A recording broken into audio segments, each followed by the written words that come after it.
2 Samuel 12. David's son dies. The Lord sent the prophet Nathan to David. When Nathan came to him, he said, "Two men lived in the same town. One was rich, the other was poor.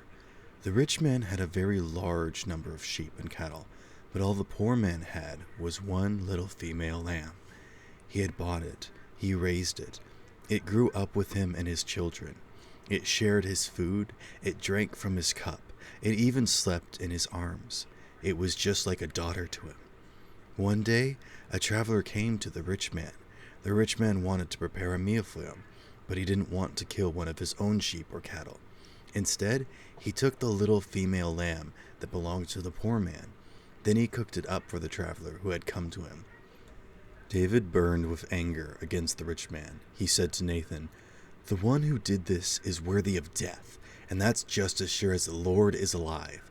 The man must pay back 4 times as much as the lamb was worth. How could he do such a thing?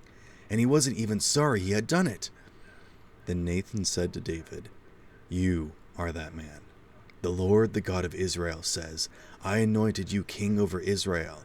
I saved you from Saul's powerful hand. I gave you everything that belonged to your master Saul. I even put his wives into your arms.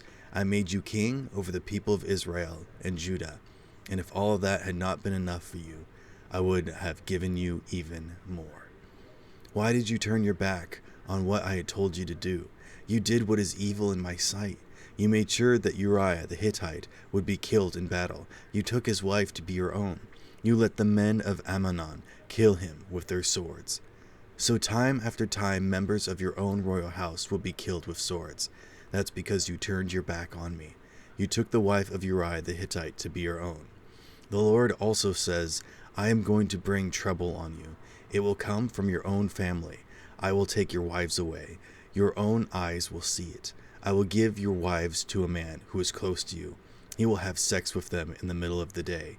You committed your sins in secret, but I will make sure that the sin the man commits with your wives will take place in the middle of the day. Everyone in Israel will see it." Then David said to Nathan, "I have sinned against the Lord." Nathan replied, "The Lord has taken away your sin.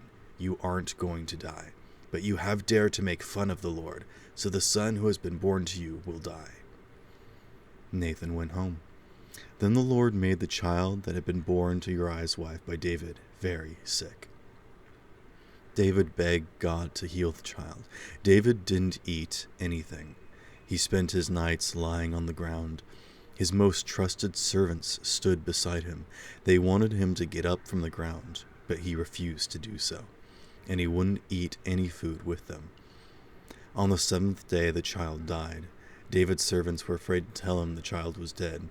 They thought, "While the child was still alive, we spoke to David, but he wouldn't listen to us. So how can we tell him the child is dead? He might do something terrible to himself." David saw that his servants were whispering to each other. Then he realized the child was dead. "Has the child died?" he asked. "Yes," they replied. "He is dead." Then David got up from the ground. After he washed himself, he put on lotions. He changed his clothes. He went to the house of the Lord and worshipped him. Then he went to his own house. He asked for some food. They served it to him, and he ate it. His servants asked him, "Why are you acting like this? While the child was still alive, you wouldn't eat anything. You cried a lot. But now that the child is dead, you get up and eat."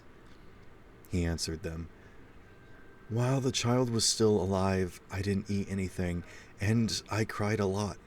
I thought, who knows, the Lord might show favor to me. He might let the child live. But now he's dead. So why should I go without eating? Can I bring him back to life again?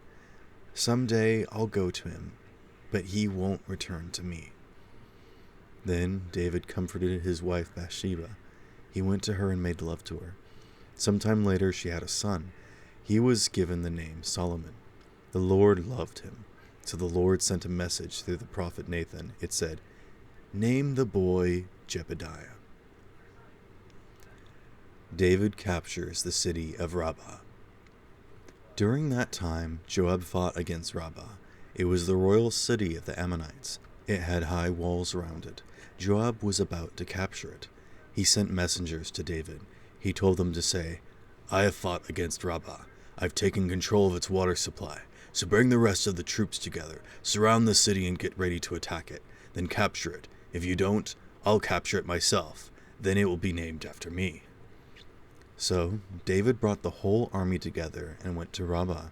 He attacked it and captured it. He took the gold crown off the head of the king of Ammon.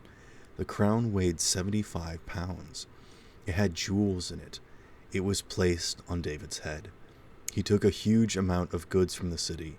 He brought out the people who were there. He made them work with saws and iron picks and axes. He forced them to make bricks. He did that to all the towns in Ammon. Then he and his entire army returned to Jerusalem.